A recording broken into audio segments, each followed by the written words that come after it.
President Trump and Chancellor Merkel joint news conference in just a few moments. You can see that room filling up. The refugee crisis, immigration, moratorium on our part, Russia, all of those things is the focus during their meeting.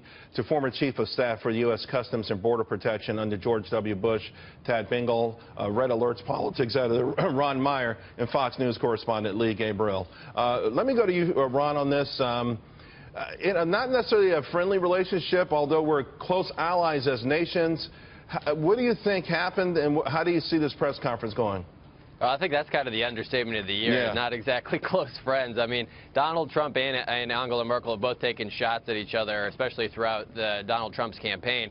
Now, I think this is going to help both of them because, frankly, at home, Merkel's faced a lot of criticism for being soft on immigration and soft on refugees because crime has spiked and terrorism threats have spiked in their country. And so for her, she needs to look stronger. And for Trump, it also helps because it makes him look more diplomatic. So if they come out and have a positive press conference, it's really a win-win for them both. And I think that's why they both agreed to it. But let's be honest. Trump was right about Merkel's Germany, and that if you allow unlimited refugees, unlimited immigration, you're going to have problems, and Germany's had problems. Now, thankfully, they've had some economic protection because they have a manufacturing industry, but without that, Germany would be a total wreck. Yeah, but Germany, we do know, is as an economic powerhouse and a manufacturing powerhouse. They benefited from the low euro as well. Leah, one other topic obviously has to be NATO, the role of NATO, how much you pay, and those sort of things. Do you see either side getting pushing the other here?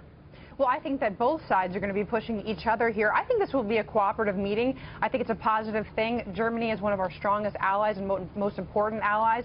I think that President Trump recognizes that. There may have been things thrown back and forth during the campaign, after their campaign, public statements made between the two leaders that were not as positive as they could have been for countries that are allies. But I think that this is going to be an effort to build cooperation. Now, they both come to the table sort of as negotiators for their countries here. Angela Merkel knows that during the campaign, President Trump was threatening an import tax on countries with a surplus over the U.S. I think Angela Merkel wants to make a point that the countries benefit economically from each other. I think President Trump, as he has mentioned before, wants NATO players to step up to the game and to spend more on defense. Let me just keep you guys right here because I want to go to Blake real quick. He's in the East Room with what's going to come. So, Blake, what's happening there? Just got ushered in here, Charles, so we expect this to happen, this press conference between President Trump and the German Chancellor Angela Merkel. Don't want to put a time on it, we've learned that.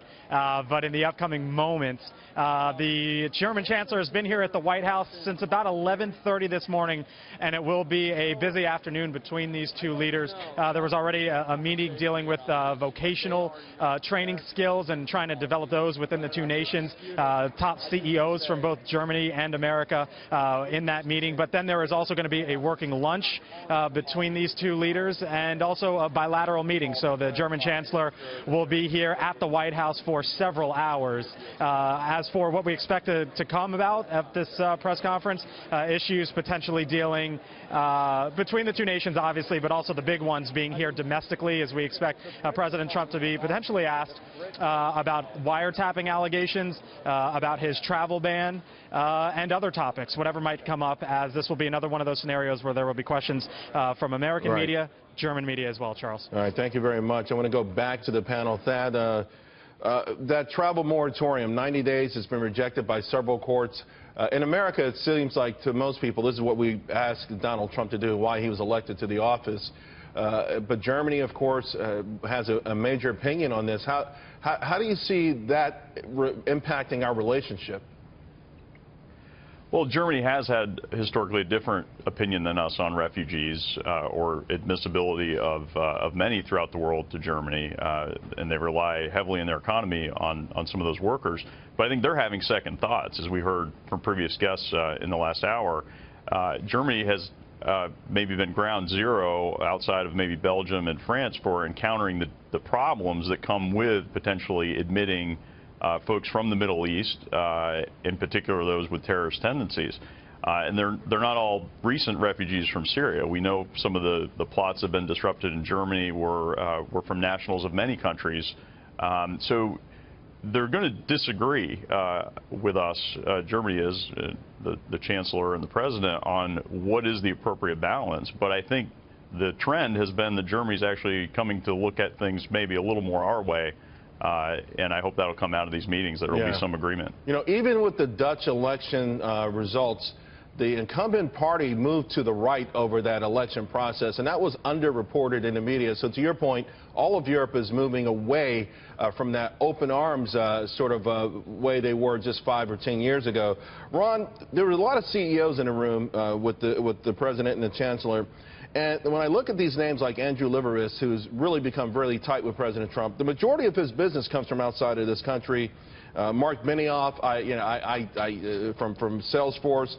These are people who probably want free and open trade, and so does Angela Merkel. How do you think that worked out? Because it feels like the deck was stacked with the globalists in that room.